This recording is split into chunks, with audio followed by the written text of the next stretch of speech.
strong.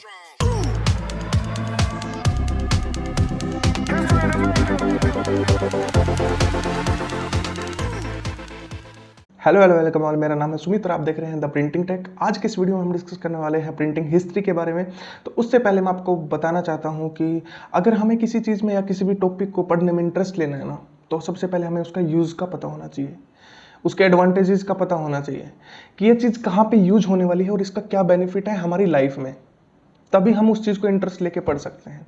यही एक कमी रहती है कि जो स्कूल टाइम पे ना टीचर्स वगैरह बस टॉपिक स्टार्ट करवा देते हैं। वो लोग ये नहीं बताते कि इसका हमारी लाइफ में क्या यूज़ है, इसके क्या एडवांटेज हैं, इसको सीखने के बाद हमें क्या अचीवमेंट होगी। ये चीज़ हमें नहीं बता पाते तो हमारा इंटरेस्ट नहीं बन पाता, और जब हमारा इंटरेस्ट नहीं बन पाता तो हम उस सब्जेक्ट या टॉपिक को बोरिंग बोलने लगते हैं। लेकिन ऐसा कुछ भी नहीं है, कोई भी टॉपिक या सब्जेक्ट बोरिंग नहीं होता। मैं एक एग्जांपल लेके बताता हूँ। अगर मैं फार्मा के बारे में कुछ बताना चाह रहा हूँ और अगर मैं फार्मा टीच करवा रहा हूँ, कोई टॉपिक है या सब्जेक्ट है, तो उसके अंदर क्या होता है, अब मैं आपको बता रहा हूँ कि इसमें कौन कौन सी मेडिसिन किस किस बीमारी के लिए, जो छोटे वायरल वगैरह हैं, इन चीज़ों में कौन कौन सी दवाइयाँ यूज होनी है। तो मैं आपको स्टार्टिंग में बताऊंगा कि देखो, अगर आप ये चैप्टर अच्छे से सीख लेते हो या पढ़ लेते हो तो आपको नॉर्मल फ्लूज या नॉर्मल छोटी मोटी बीमारी है, इसके लिए डॉक्टर के पास नहीं जाना पड़ेगा। आपको खुद से पता होगा कि ऐसे फ्लू के लिए कौन सी दवाई ज़रूरी है, और आप डायरेक्ट केमिस्ट के पास जा करके अपना दवाई ले सकते हो। इसमें किसी डॉक्टर को फीस वगैरह देने की कोई ज़रूरत नहीं है। अगर आपको ये बेनिफिट पता होंगे ना, तभी आप उस चीज़ को अच्छे से ढंग से सीख पाओगे इंटरेस्ट लेके। तो अगर मैं बात करूँ ना हिस्ट्री की, तो हिस्ट्री क्यों सीखना ज़रूरी है, तो पहले इसका यूज़ और एडवांटेज पता होना चाहिए, तभी इंटरेस्ट बन पाएगा। तो हिस्ट्री हमें क्यों सीखना चाहिए, क्योंकि जो बेस होता है ना, किसी भी टेक्नोलॉजी का बेस होता है, वो कहाँ से स्टार्ट की गई है वो देखना होता है। देखा नहीं आपने ये ज़ॉम्बी वगैरह की जो मूवियाँ होती हैं, और जो वायरस होता है उसको ख़त्म करने के लिए हमें जो फर्स्ट कॉपी होती है ना, जो ओरिजिनल होता है, उसको टेस्ट करना पड़ता है कि वो कैसे बना है, या फिर हम उसको कैसे उसका एंटीडोट बना सकते हैं। तो ऐसे ही हमें हिस्ट्री में जो बेसिक है ना, जहाँ से वो स्टार्ट हुआ है वहाँ से देखना पड़ेगा। और हिस्ट्री क्या होती है कि उसके कहाँ से वो स्टार्ट हुआ है, उसका यूज़ क्या था, उसके अंदर क्या क्या इम्प्रूवमेंट किया गया, कौन सा इम्प्रूवमेंट फेल हुआ, कौन सा सही हुआ, क्या चीज़ें गलत थी, वो सारी चीज़ें देखना। तो किसी भी टेक्नोलॉजी के बारे में हमें हिस्ट्री जानना बहुत ज़रूरी है। तो अगर मैं एक एग्जांपल लूँ कंप्यूटर का और मोबाइल फ़ोन का, कि आपको पता है कि पास्ट में जो कंप्यूटर होता था वो एक पूरे रूम जितना बड़ा होता था, लेकिन हमने उसके कुछ 100 सालों में ऐसे इंप्रूवमेंट किए, हमें कॉम्पैक्ट मशीन मिल गई। लेकिन ऐसा तो नहीं है कि हमें सारी चीज़ें सही की होंगी, कुछ ना कुछ चीज़ें गलत भी की होंगी।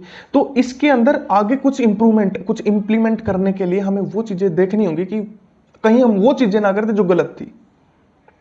ठीक है, इस चीज को देखने के लिए हमें हिस्ट्री में जाना होगा, एक बार उसके बारे में पढ़ना होगा। तो अगर मैं प्रिंटिंग हिस्ट्री के बारे में बात करूं तो हम इसमें देखेंगे कि क्यों स्टार्ट हुई थी, कैसे स्टार्ट हुई थी, और इसके अंदर बीच में क्या क्या इंप्रूवमेंट किए गए जो कि हमें हटाने पड़े क्योंकि उनके कुछ डिसएडवांटेजेस थे, हमें वो चीजें यूज नहीं करनी थी, तो वो चीजें हटाई है हमने। आगे क्या इंप्रूवमेंट करना है, क्या इंप्लीमेंट करना है, उस चीज़ के लिए हमें वो चीज़ें देखनी है, कहीं हम वो गलतियाँ रिपीट ना कर दें, इसलिए हम हिस्ट्री जानेंगे इस चीज़ के बारे में। तो यहाँ पे ज़्यादा बात ना करते हुए हम सीधे चलते हैं अपनी क्लास में। तो चलिए हम आज हिस्ट्री के बारे में जानते हैं प्रिंटिंग की।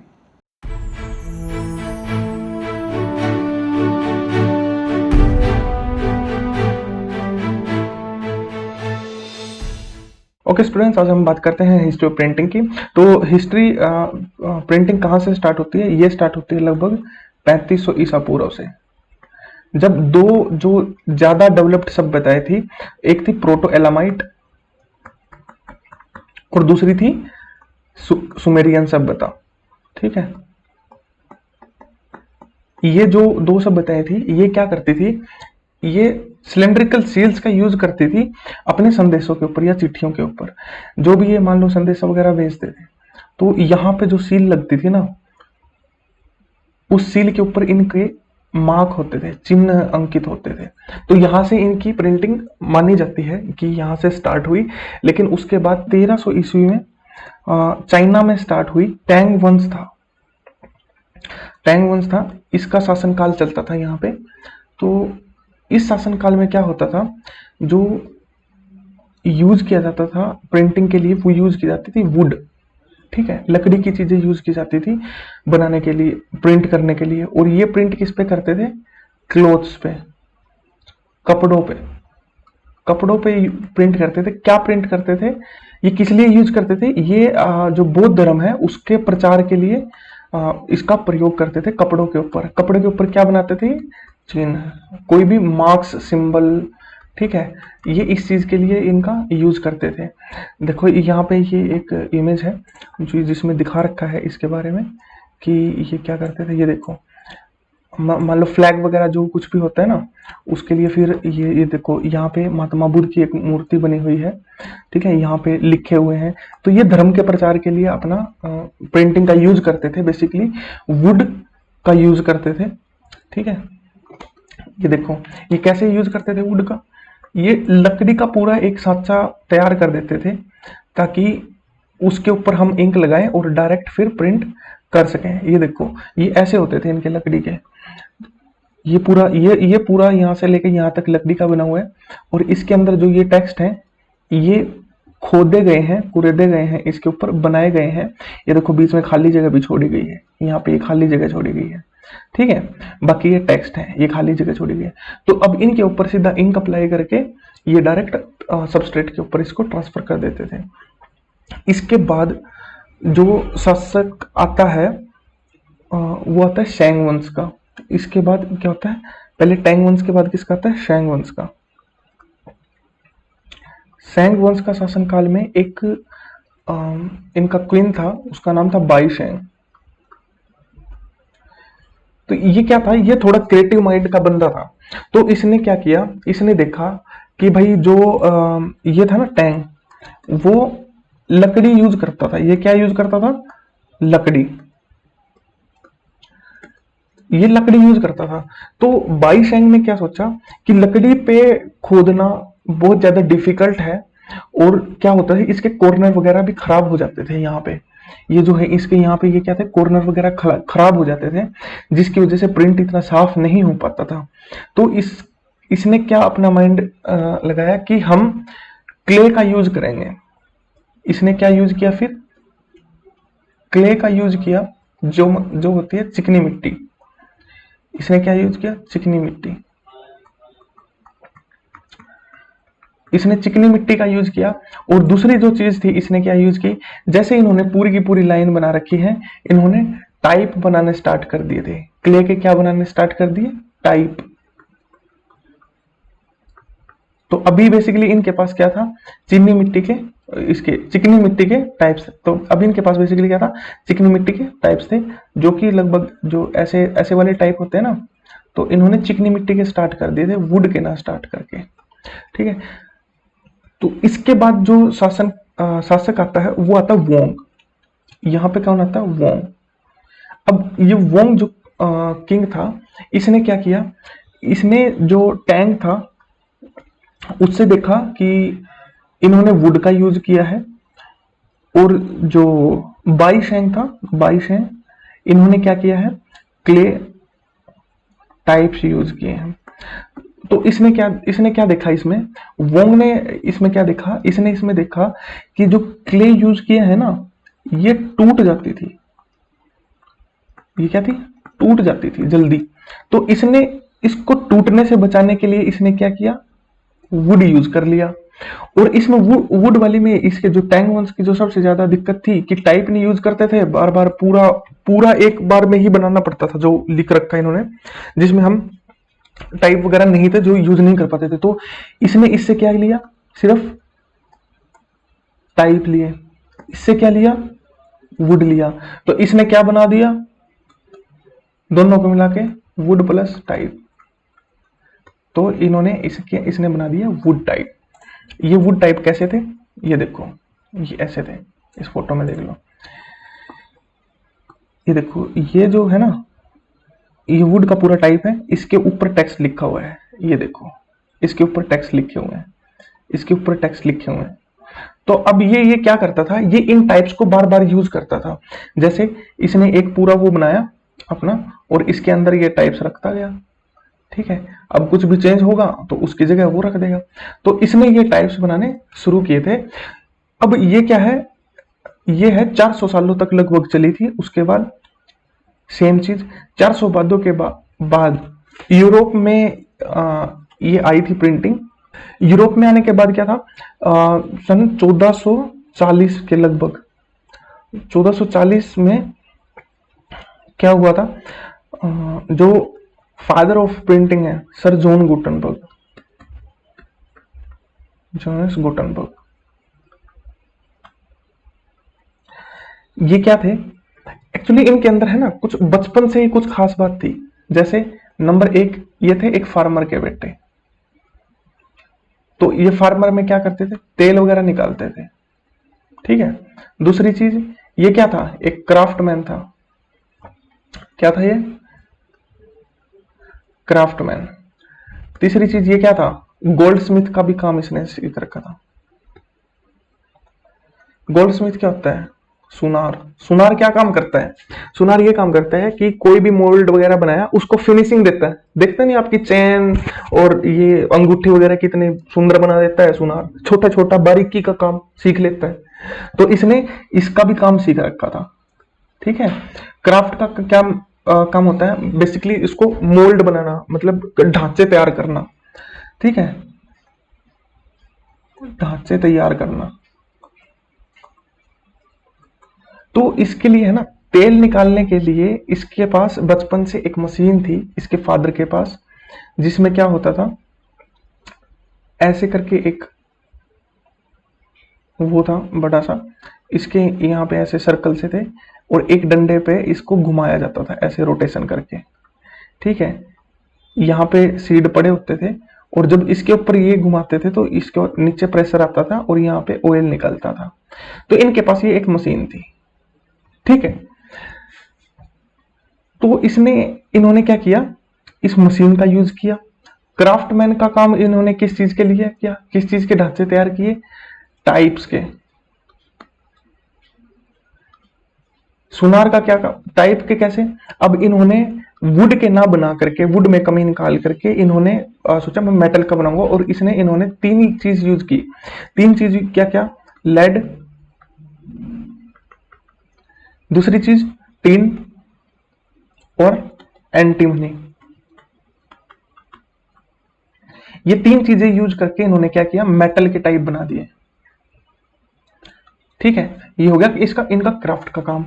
जो सुनार का काम था वो क्या किया इन्होंने, जो ये थे ना टाइप बनाए थे, इनको क्या किया इन्होंने, फिनिशिंग दे दी, ठीक है। तो अब समझो इन्होंने क्या किया, क्राफ्ट से इन्होंने मेटल के टाइप तैयार कर दिए, सुनार से उनको फिनिशिंग दे दी अच्छे से, मतलब बिल्कुल अच्छी फिनिशिंग दे दी, और इस टाइप को बने हुए को क्या किया, इस मशीन में जहां पे ये इंप्रेशन पड़ता है ना, यहां पे फिक्स कर दिया और बीज की जगह रख दिया सबस्ट्रेट।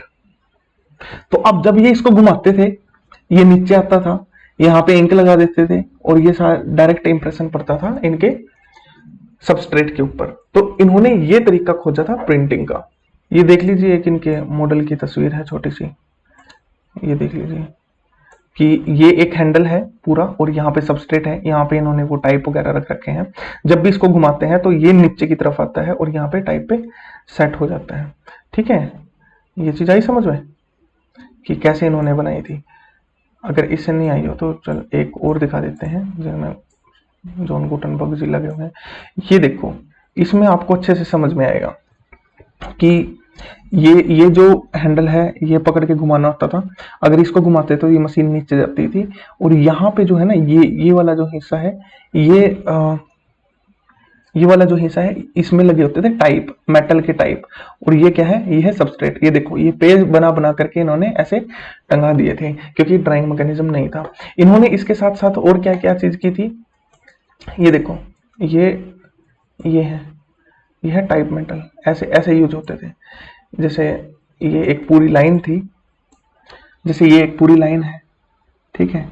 अब इसमें क्या करना है, ये ऐसे करके ऐसे टाइप घुसाने हैं। ये देखो, ये है ना, ये जो है ये टाइप लगा रखे हैं इन्होंने, अलग अलग टाइप, ठीक है। तो अब अगर हमें जैसे ABCD है, ABCD, अगर हमें एक उसमें ये लिख रखा है लाइन में, अगर अगली लाइन में मेरे को DCBA लिखना है, तो पहले क्या होता था, तो पहले क्या करना पड़ता था, पहले करना पड़ता था कि हमें अब अलग से बनानी पड़ेगी, लेकिन इनकी वजह से क्या हुआ, अब मैं इन्हीं टाइप्स को उठा करके दूसरी उसमें लिख दूंगा DCBA, तो मेरे को दूसरा बनाने की जरूरत नहीं पड़ी। इन्होंने इसी में टाइप्स वगैरह यूज कर दिया, मेटल के यूज कर दिया, तो ऑफकोर्स इनकी लाइफ ज्यादा हो गई थी। तो इन्होंने अपनी प्रेस में क्या छापा, पहले इन्होंने सबसे पहले अपनी प्रेस में छापा था बाइबल। ठीक है, बाइबल छापी इन्होंने 140 कॉपी,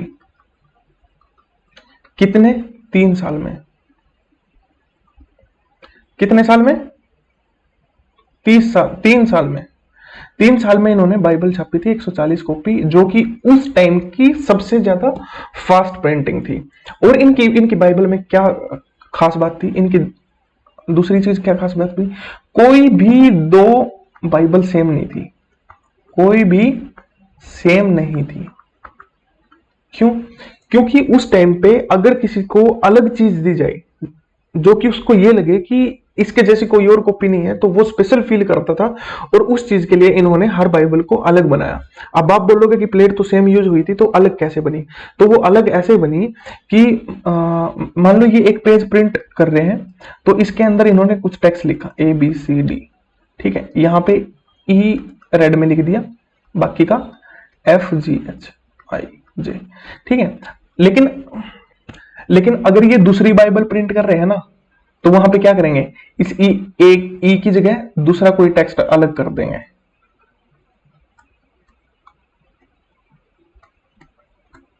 आया समझ में, तो अब ये दोनों अलग अलग होगी ना, तो इसके लिए उन्होंने कलर प्रिंटिंग का भी यूज किया, समझ रहे हो। तो सबसे पहली बार कलर प्रिंटिंग का यूज किसने किया था, सर जॉन गुटनबर्ग ने। तीसरी चीज इन्होंने क्या की थी, तीसरी चीज इन्होंने बनाई थी, ऑयल बेस्ड इंक बनाई थी, ऑयल बेस्ड इंक भी इन्होंने ही बनाई थी। ठीक है, अभी इनके बाइबल का एक फोटो, पेज का फोटो दिखा देता हूं कि कैसे इनका पेज इन्होंने डिस्कवर किया था। ये देखो, ये देखो, ये है इनकी बाइबल का पेज।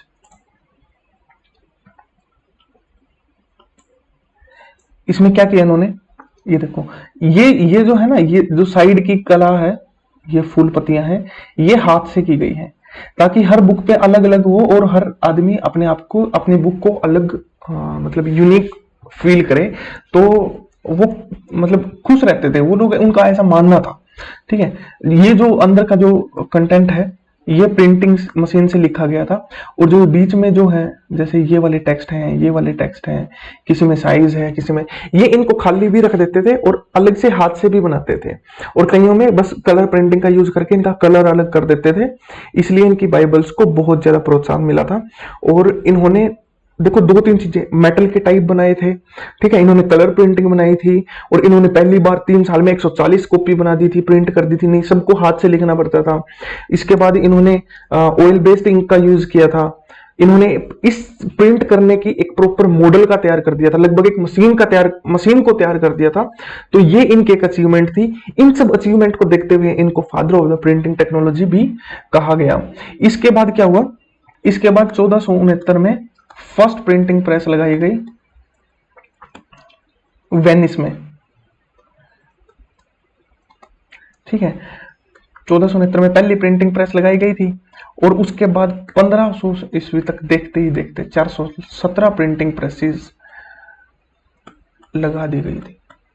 देख रहे हो इंप्रूवमेंट, 1470 तक एक लगी थी और 1500 तक 417 के लगभग प्रिंटिंग प्रेसेस लगा दी गई थी। और फिर अगर हम इसके बाद की बात करें तो 1628 में नॉर्थ अमेरिका में स्टीफन डे ने प्रिंटिंग प्रेस लगाई थी 1620 में, 1628 में, सॉरी 1628 में।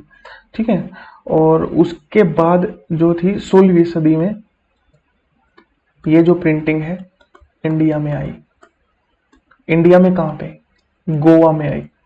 16वीं सदी में इंडिया में गोवा में आई, और इसके बाद 5 सालों तक यहाँ पे 5 सालों तक कोनकी व कन्नड़ में ही प्रिंटिंग हुई थी। ठीक है, उसके बाद 1713 मलयालम में, प्रिंटिंग हुई, उसके बाद से लोग एक इम्प्रूवमेंट करते रहे, ये कब कहीं भी रुके नहीं। तो जो टैंक था वो लकड़ी यूज करता था, पूरे एक केस बना लेता था लकड़ी का, उससे प्रिंट करता था। लेकिन जो शेंग आया, बाई शेंग आया, उसने क्या किया, क्ले की बना दी थी टाइप्स। ठीक है, क्ले की बना दी थी, ये उससे थोड़ी गलती होगी, टाइप्स बना दी, ये बहुत अच्छा इन्वेंट कर दिया उसने। अब जो वोंग आया, तो उसने क्या किया, वोंग ने उसने देखा कि ये जो क्ले है ये जल्दी टूट जाती है, तो उसने वो पहले वाली रखी लकड़ी की और टाइप्स इसकी यूज कर ली, जो कि 400 सालों तक चली। उसके बाद सर जॉन जॉन गुटेनबर्ग आते हैं, उन्होंने अपनी दिखा दी कलाकारी इसमें, क्योंकि वो फार्मर से जो मशीन यूज करते थे वो यूज कर ली, क्राफ्टमैन थे, इन्होंने मॉड्यूल तैयार कर लिए, और जो गोल्ड स्मिथ थे उन्होंने उन पे टाइप्स पे फिनिशिंग दे दी और लगा दी उस पे तेल निकालने वाली मशीन के नीचे, और बना दी उन्होंने। लेकिन उन्होंने इंप्रूवमेंट काफी चीजों में किया, जैसे कलर प्रिंटिंग या ऑयल बेस्ड इंक, और उन्होंने इस चीज का स्पेशल मॉड्यूल तैयार कर दिया था। ठीक है, मतलब एक मशीन तैयार कर दी थी, अब सिर्फ उसमें इंप्रूवमेंट होने बाकी थे। मशीन तैयार हो गई थी, इंप्रूवमेंट होने बाकी थे। तो आगे आने वाले सालों में वो इंप्रूवमेंट भी होते गए, और जैसा कि मैंने बताया था कि 1470 के बाद 1500 तक 417 प्रेसेस लग चुकी थी। तो और जो पेंटिंग का पहले यूज होता था वो शिक्षा के लिए कभी नहीं हुआ, वो सिर्फ धर्म प्रचार वगैरह के लिए हुआ था। उसके बाद में इसको शिक्षा के लिए यूज किया गया, ताकि लोग, मोस्टली तो बौद्ध धर्म की शिक्षाओं के लिए ही यूज किया गया था, ताकि लोग बौद्ध धर्म को पढ़े, उनसे लिखी गई बुकें थी वो पढ़ाई जाती थी, वो पास की जाती थी आगे। उसके बाद जब इंडिया वगैरह में और जब प्रिंटिंग पॉपुलर होगी तो बाकी की सारी शिक्षाओं के लिए और बाकी प्रचार के लिए भी होने लगा। आजकल प्रिंटिंग का एडवर्टाइजमेंट के लिए और 3D प्रिंटिंग का रियल के ऑब्जेक्ट बनाने के लिए भी यूज होता है। तो ये था प्रिंटिंग का इतिहास और ये थी इसकी हिस्ट्री। उम्मीद करता हूँ आप लोगों को अच्छा लगा होगा। ओके, मिलते हैं अब अगली वीडियो में।